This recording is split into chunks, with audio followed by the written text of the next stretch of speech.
Hi everyone, welcome to my corner of the internet where dreams get messy, life gets weird, and creativity runs wild. I'm Helene Forks, an artist, a writer, and a certified professional at turning pain into masterpieces.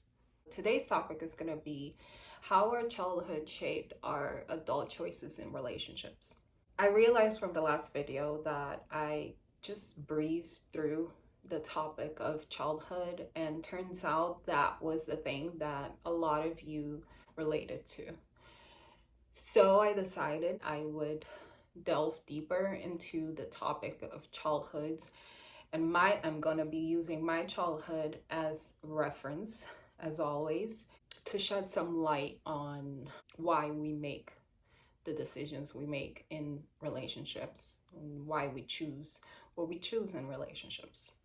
For this one, I'm going to be focusing a lot more on the last relationship I was on because it was something recent and there were a lot of realizations that I had from this relationship that correlated with my childhood.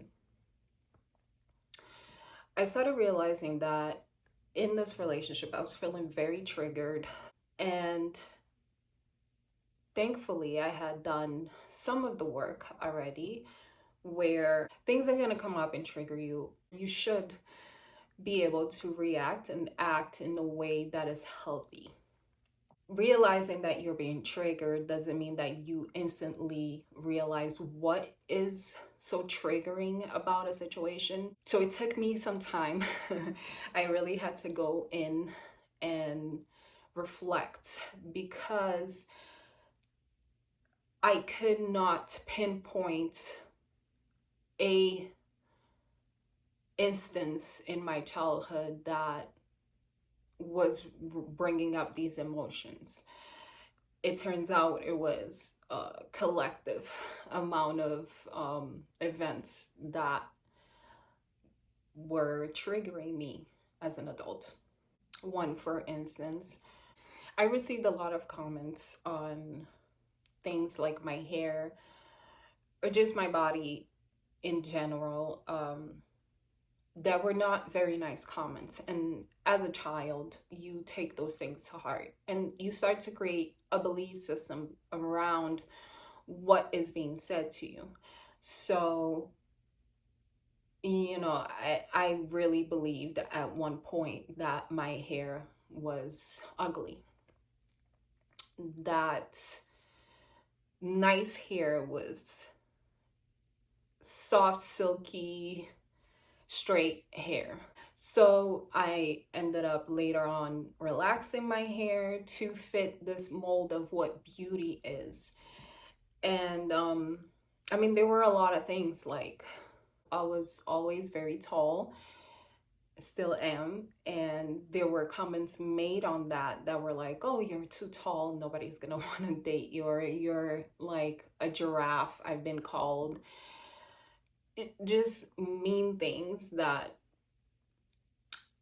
people will say, and oftentimes it comes from their own insecurities, but as a child you're not able to see the bigger picture, so you pick up on these stories, and I did. There were a lot of disappointments that now I look back and I can see them for what it is. As I mentioned on the previous video, my father left when I was 3 years old. And from what my mom tells me, I had a really close relationship with him. And when he left to come move to US. That broke my heart. And I don't remember that anymore because I was 3. But I'm sure that impacted my view as a child. And so I think that it started clicking when I would realize, like, one of my cousins, her father was, at least present. He would, not as present looking back now, not as present as a father should be, but present enough that I felt like you have a father and I don't. And it's interesting because I used to always compare my life with this cousin I'm speaking about. And, and it messed me up for a long time, let's just put it that way. I remember an instance where I felt like she always had what I wanted. And I remember one time we were doing a pageant around the town where we lived at. And she came in second place and I won. Now, she started crying because she lost. And I felt like in the moment she wanted to win. And I saw her crying and I felt so bad. I felt like I had robbed her of something. And because my belief had already been shaped so much that I did not deserve the first place, I literally in that moment felt like I wanted to take off. And I'm pretty sure I did. I'm pretty sure I told her, like, it's okay, you can, here, I'll give it to you, you can win, you can have the first place. I don't really want it anyway. Of course I wanted it, but I felt like I didn't deserve it. Looking back, I can see why I felt that way, why I created that image, why I created that belief. I grew up with one brother on my mom's side, and so we were obviously living together. My brother is older, and as a child, I really craved that older brother, younger sister relationship that again I would see in my cousin. You know, it was funny because our lives were kind of similar, but not at the same time. She was the same age as I am and had an older brother that was about the same age as my brother, maybe a little bit older. But I would see their relationship and I would be like, oh my gosh, that is the type of brother-sister relationship that I want. He was a big brother, big protective brother. And he loved on her, doted on her, you know, and I really just wanted that same thing for myself. And I didn't get that. And I'm sure my brother has his own reasons for it. But at the time, I really just wanted to have a good relationship with my brother. I wanted to feel protected by him, and I got the complete opposite. And a lot of times I used to feel like, why doesn't he love me? You know, and I would do things for him to love me where I shouldn't have been doing those, you know, but you don't realize that as a kid.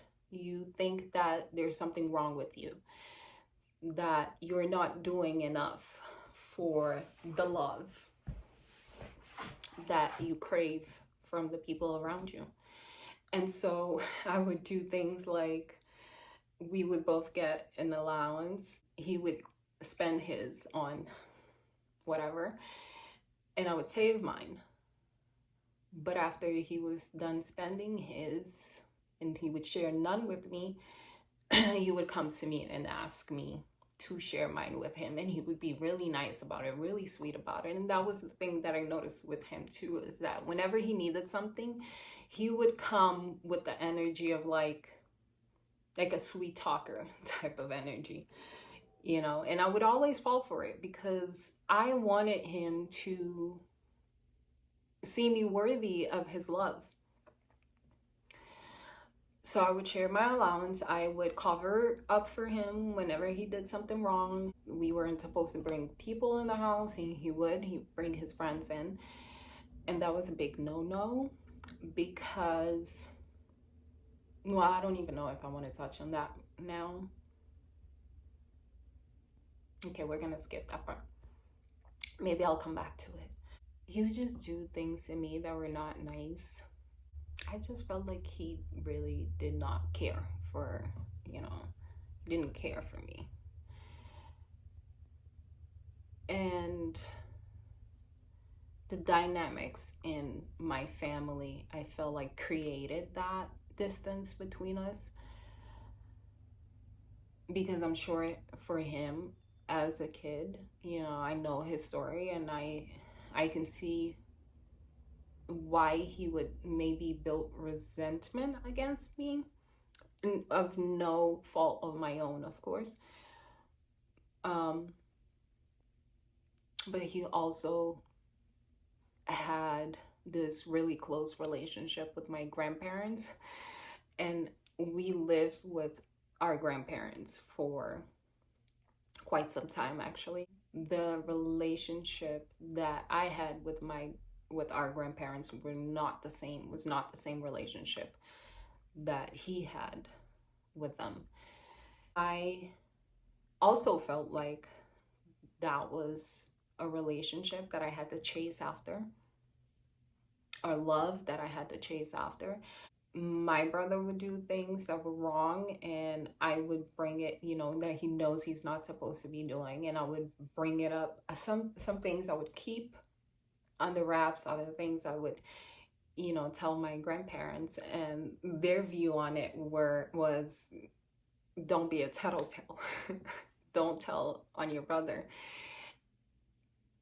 And that did not sit well with me. I created this perspective that no matter what I did, even if I was in the right, I was not going to get that same level of love that I saw them show to my brother. And so, it became a pattern where the people that I lived with, I would see certain things, certain ways that they would treat me.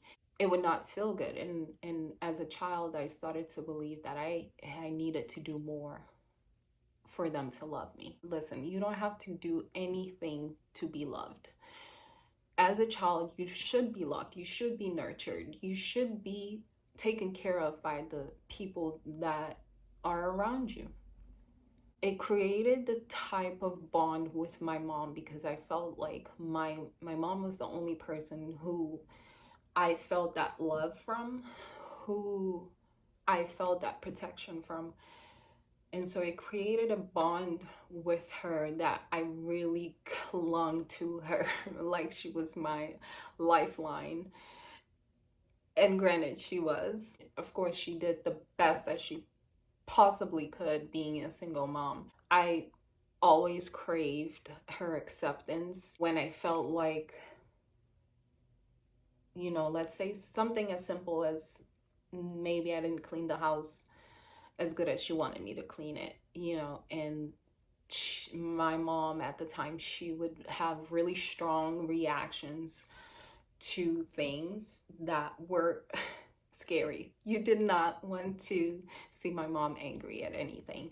So as a child, I felt like it's like walking on eggshells. When you're so quick to point out everything that was not done, everything that is wrong, quote unquote, the kid receives that as the right things that you did have no value in them, because all you really focused on as a parent are the things that were not done. But even though, she had her things, and her reactions and her actions were a bit explosive, I still felt that love from her. There was a point in time where my mom decided to move to US to provide a better life for us. I was about 10 years old. I did not see it that way then. I saw it as the only safety net I had was leaving me to go to another country. At that point, I felt abandoned. I felt left behind. Of course, when you are an adult, you understand why these decisions are made. But at that time, I did not see it that way. And so I went through a lot after my mom left that were things that put me in a very dark mentality. Now, I went through things that I shouldn't have gone through as a kid, even before my mom left, you know. And I kept those things to myself because of shame, because I felt like it was my um, wrongdoing. I had somehow provoked this type of action from these people. And I'm not even sure if I can say this on YouTube. I don't want to be censored, but I went through SEXUAL abuse as a child. That combined with lack of love that I felt from the people in my life started building belief systems in myself. I am not worthy of unconditional love. I am not worthy of respect. After my mom moves to US, I chose to go live with one of my aunts. She's the mother of my cousin that I've been bringing up. I chose to go live there with them. I felt that I would have more freedom because at the time I was living with my grandmother, and my grandmother was super over, I don't want to even say protective, because I didn't feel like it was so much protection. It was just weird for me. Like, I can be in my room by myself. She would always be thinking that I'm doing something wrong. And I felt like I was a good kid, you know, quote unquote, as good as I could possibly be as a kid. So I decided that it would be better for me if I moved to go live with my aunt. And at first I loved it. I was like, oh my gosh, all this newfound freedom. I can enjoy my childhood, you know, I can hang out with friends and all of that. And I had a really great time. But as time went on, I realized obviously that I was always bound to be number two, because she had her own kids and she's gonna always cater to them before she catered to me. And so I started again picking up on these same type of things. I felt undermined. I felt unseen. It came to a moment where I was yelled at, and it took me back. Even as a kid, it took me back the amount of anger, and it was probably not even so much to do with me. It had to be something else that was there as well, but the anger that was reflected at me just took me back. I started thinking to myself, maybe it's best that I go back to living with my grandmother. At least I knew that there I was living at my mom's house. I wouldn't feel like, you know, I'm living at someone else's house and these are not my things and all of that. So I moved back to be with my grandmother and my brother. And of course, things were much better, but I felt that since I made that decision, I was going to stick to it. And about this time is when I met someone that started stalking me. He was one of my brother's friends, and he would just be everywhere I went. I mean everywhere, okay? He would follow me to school. He would wait outside of school, and he would not be able to get in the school, but he would wait outside the walls. Sometimes he would try to get someone's attention to come and get me. And this went on for a long time. It went on for, I think, 4 years until I moved out of Cape Verde and moved to US. And even then, it still went on social media. On Facebook, he would like create fake pages to follow me, and it was on and on and on. He would say he loved me, and he did all of these really weird, obviously he was sick. He was way older than me, an adult at this point, and I was just a kid, you know. And it was interesting because I started seeing that even though I felt I wasn't beautiful, men did not see it that way. So I started feeling like I was a piece of meat. That is essentially all that men saw in me.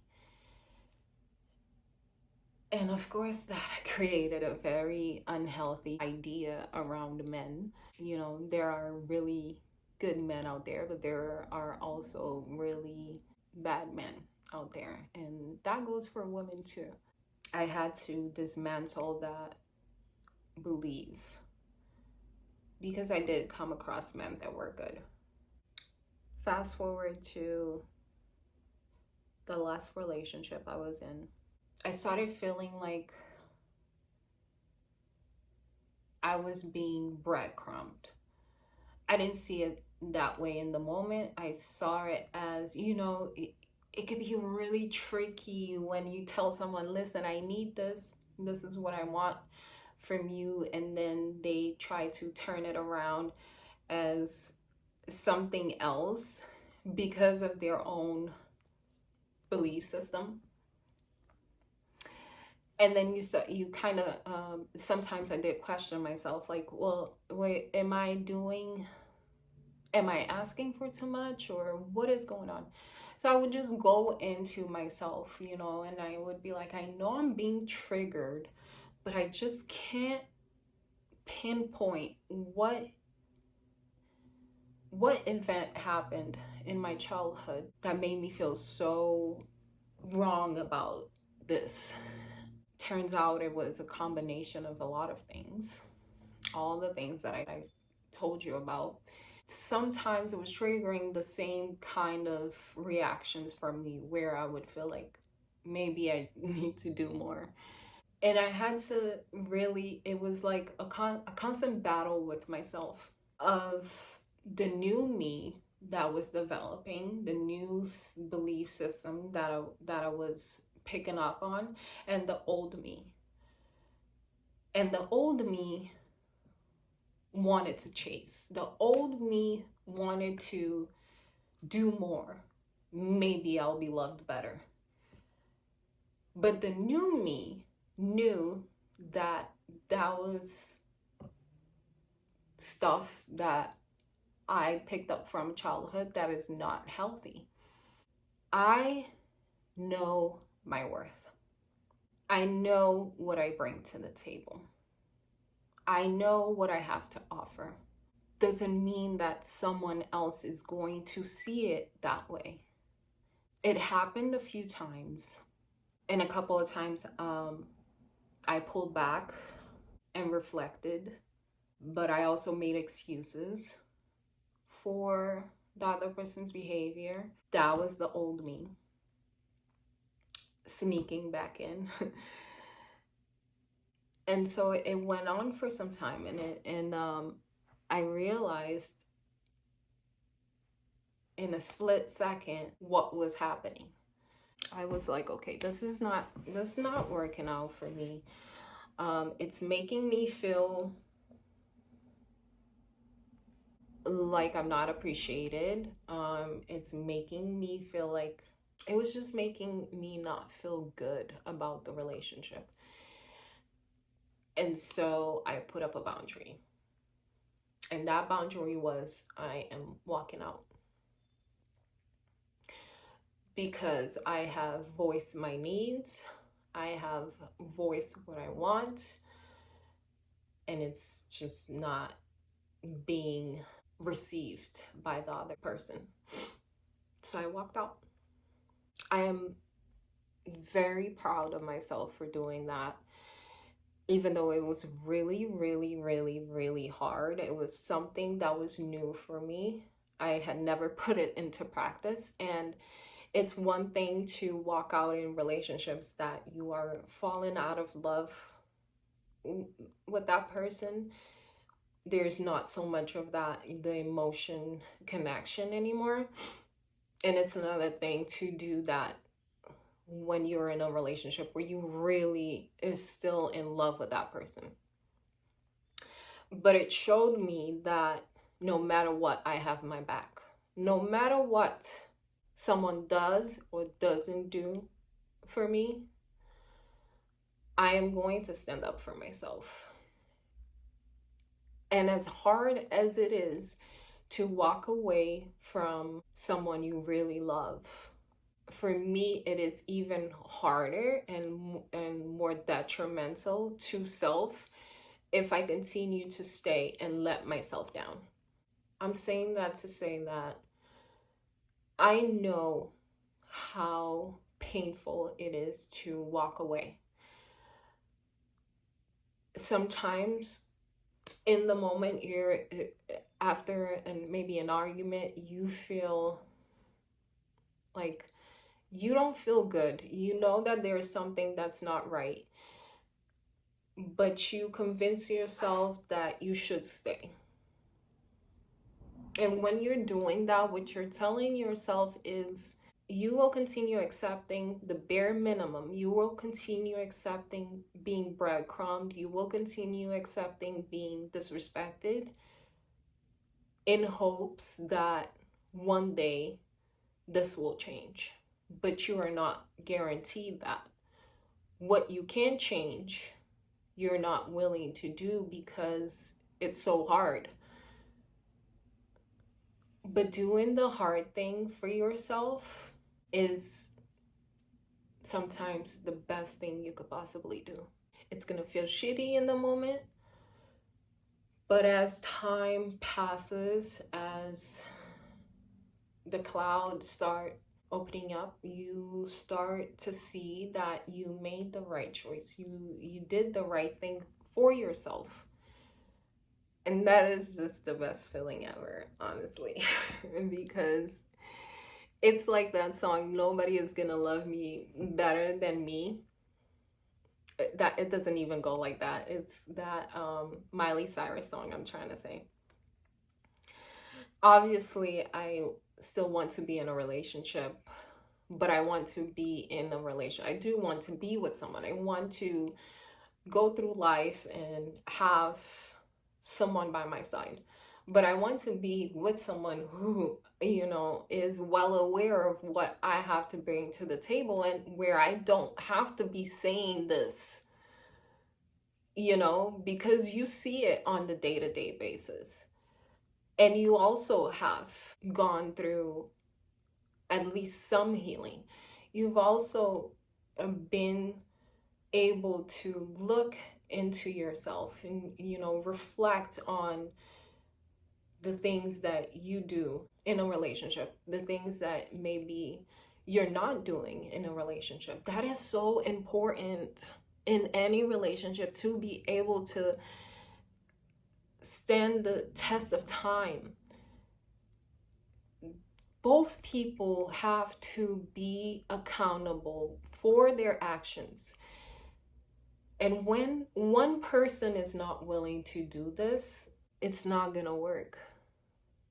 You may drag it on for as long as you can, but you're gonna start feeling less and less good about yourself. You're really betraying yourself, and that is something I'm not willing to compromise, because I don't want to look back. I know I've done it in other relationships. I don't want to look back and think I should have stood up for myself. Why didn't I? You know, if I can do it, you certainly can. I incentivize you to take the time to get to know yourself. A lot of times we just want to get to know other people, but you are the most important person. If you know yourself, nobody's going to come and tell you about yourself, because even if you're like, you do something wrong, you already know you did something wrong, because you are going to put in that moment, that time to reflect on what you did and what you didn't do. So nobody's going to be able to come and tell you about yourself.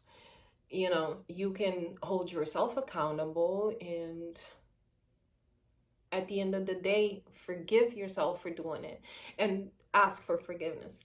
But it is such an empowerment moment when you learn so much about yourself that nobody can shake that foundation. I'm gonna leave it there. I hope this message also is going to relate with you. Maybe we didn't go through exactly the same things as children, but I'm sure that some of what you went through is also showing up in your adult life. And I would incentivize you to just dig deeper. There's nothing to fear. When you were a child, you had no control over those things that were done to you. Now that you're an adult, you are in control of yourself, and you can do better. You can choose better for your future, for your present moments. So I'll leave it at that. If you're into watching someone build their dream life while occasionally tripping over their own feet, then you're in the right place. Hit that subscribe button and let's make some magic, or maybe a little mess together.